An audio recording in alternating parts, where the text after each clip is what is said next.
Hey guys, this is Mayor from MMOs.com, another quick weekly news recap of all major MMO news and announcements for the week ending January 15th, 2018. This is episode number 130 of the recap, and the first bit of news this week comes from In-Mass Entertainment regarding their anime action MMORPG Kritika. The game is starting 2018 off with a bang by introducing Build version 100 on public test servers, which introduces the newest character class of the game, the Monk.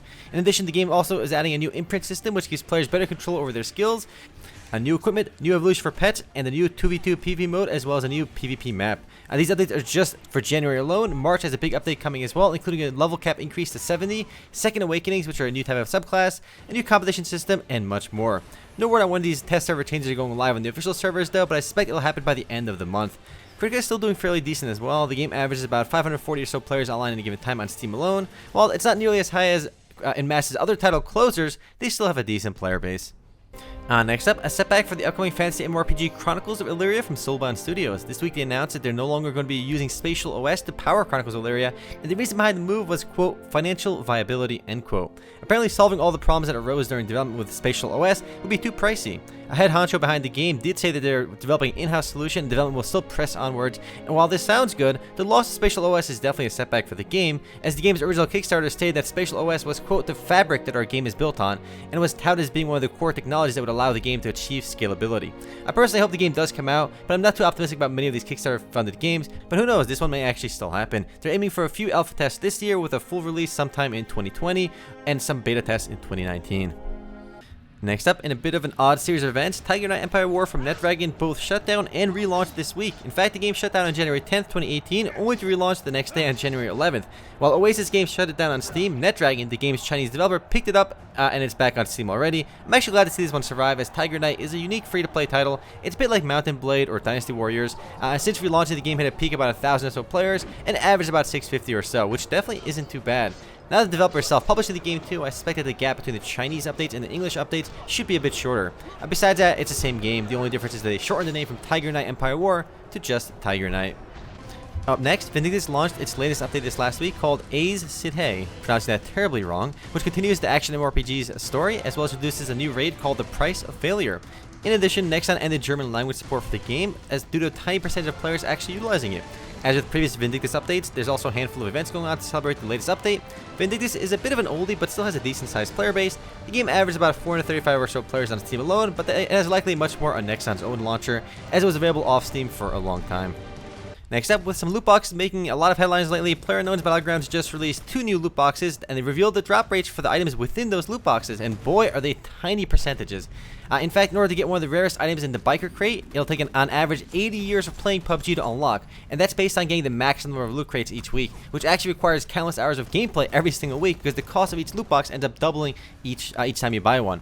3 items in the biker crate have a 0.1% drop rate, which is about a 1 in 10,000 chance, and they fetch a pretty rich price on the Steam marketplace. In fact, they can be sold for upwards of $1,000. Regardless of what everyone thinks about loot boxes, I can at least appreciate the fact that PUBG tells everybody what their drop rates are for their loot boxes, so at least they get some props there. But it's pretty nuts that you have to play on average 80 years to get one of those items. It is absolutely crazy. Next, Neverwinter, the Dungeons & Dragons action MMORPG set in the Forgotten Realms universe, announced its latest expansion, The Lost City of Omu, which is set to launch on February 27th on the PC, with the console version launching sometime later. The Lost City of Omu continues the game's story where Tomb of Annihilation left off, and adds new zones, a new endgame trial, and much more. One important upcoming change is the removal of the game's 60 to 70 leveling curve, which is speed up leveling quite a bit once you reach level 60, which is kind of sad because almost every game made leveling so much easier. Also, in Neverwinter related news, the Swords of Shult update is now live on Xbox One and PS4, but it's been out on PC for well over a month already. And while Neverwinter is still far from perfect, it's a fairly fun MMORPG. I played till max level and I enjoyed it. Next up, we have a new MMO that just launched this last week titled Life is Feudal MMO, which is a persistent MMO version of Life is Feudal. The game is off to a strong start despite having server and lag issues. The game hit about 3,800 concurrent users this last weekend, which is pretty impressive because all those players can exist on a single server. Think of Life is Feudal MMO as kind of like Ark or Rust, but with one massive server. It's buy to play though, and it'll set you back about $30. And if you're interested in trying Life is Feudal MMO, I suggest waiting a little bit because a lot of these survival games tend to have some pretty terrible launch problems. So if you wait it out, it'll be a much better experience. Oh, and expect a first look for this one soon. Up next, a small bit of esports/industry news. Blizzard announced they reached an exclusive streaming deal with Twitch to broadcast the Overwatch League. And according to reports, Twitch paid, quote, over $90 million, end quote, for broadcasting rights for the league, which is serious money. Esports up until now has been pretty much a big money loser for gaming companies, but with broadcasting rights to these events selling for crazy amounts, it's possible that esports will become more than just a marketing gimmick for companies and will continue to grow. So we'll see where the Overwatch League goes. I mean, it did already launch with quite a bang, but I don't think Twitch will recoup that $90 million, but we'll have to wait and see. Next up, a bit of interesting data from Black Desert Online. In an investor presentation, Pearl Abyss revealed that 56% of all Black Desert Online sales come from North America and Europe, and that figure includes both box sales and microtransactions. Asia accounts for 26%, and South Korea accounts for 18%. I found this particularly interesting because most of the time when an Asian MMORPG launches in the West actually makes up a small percentage of the game's overall revenues, but for Black Desert Online, it's actually the opposite. The majority of sales do come from North America, and Korea, its home market, is a lot less. Pearl Abyss also reported $25.6 million in revenue for the third quarter of 2017, which is up a whopping 117% from last year. So yeah, Black Desert Online is still doing quite well. Next, a small update for Final Fantasy XIV, or rather a small update to the game's patch 4.2 mini-site, which previews the upcoming 4.2 update, which is set to launch later this month. The mini-site revealed the new upcoming Feast PvP map, the new Beast Tribe quest, and the new Glamour Dresser system, and more. The new revamped Feast PvP features 6v6 matches, and we'll have a new ranking system as well. My favorite upcoming feature is the new Glamour Dresser, which makes it easier to mix and match outfits and look dapper in-game. We're still waiting for details on the new 8-man raid, the Omega Sigmascape tier, but we'll learn more about that in the upcoming live letter, which is set to happen on January 19th, so we'll learn more about those changes then, and we'll probably get a release date for patch 4.2 as well, which will probably still happen by the end of this month.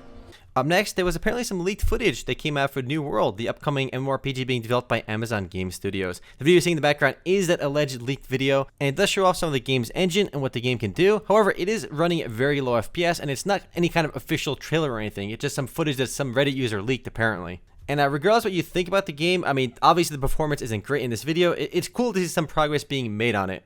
No word on when this game is coming out just yet either. There's been very little information about New World. They've kept things on the wrap quite a bit. Next and last bit of news this week comes from Ascent Infinite Realm, and they revealed their official opening cinematic in English this last week. So it is an English dub of the game's opening cinematic, which shows they're making progress towards an English release, and that perhaps the release date we discussed in previous recaps, which is the first half of 2018, is not too far off. The official Korean beta testing is supposed to begin sometime in Q1 of 2018, and Kakao Games did list on Games Press that they're trying to launch the game in the first half of 2018, and I'm excited to try out Air, and I'm glad to see it making some progress.